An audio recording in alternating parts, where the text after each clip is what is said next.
Sur le marché de Gendar, à Saint-Louis, le prix du poisson se négocie ferme. Le pot, tu le vends combien?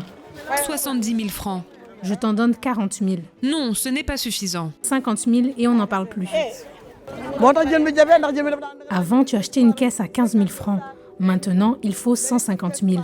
Et les pêcheurs peuvent faire 21 jours en mer avant de l'avoir. 21 jours.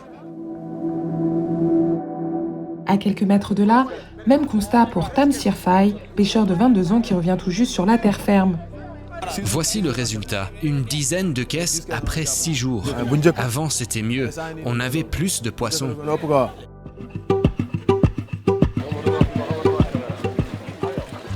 Tous sont en concurrence avec les usines qui achètent des cargaisons entières de poissons à un prix que les travailleurs traditionnels ne peuvent pas suivre.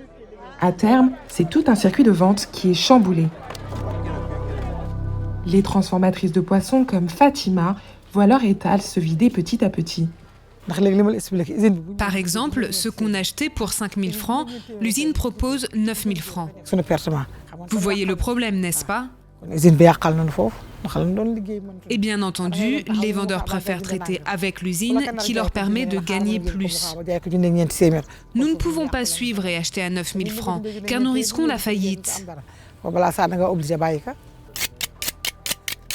Toute sa vie, Fatima a récupéré le poisson qu'elle lave, sale et fait sécher pendant plusieurs jours avant de le revendre dans les terres au Sénégal et au Mali. Ce métier, elle l'a appris auprès de sa grand-mère, qui l'avait appris elle-même auprès de sa mère. Il est aujourd'hui compromis. Les usines font de bons bénéfices tandis que nous perdons. Et à la longue, tu es obligé d'abandonner.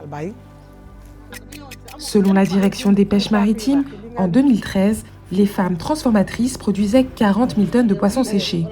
En 2020, elles n'en produisaient plus que la moitié.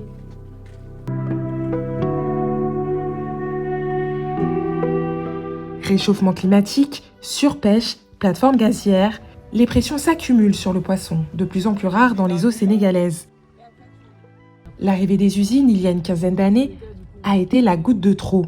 En 2025, après des années de lutte, les habitants ont obtenu la fermeture de l'usine de Gandiol, à quelques kilomètres de Saint-Louis.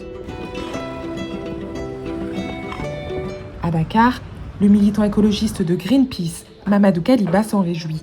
C'est aussi une de nos victoires, parce qu'avant, l'usine travaillait chaque jour, parce qu'elle utilisait du poisson frais.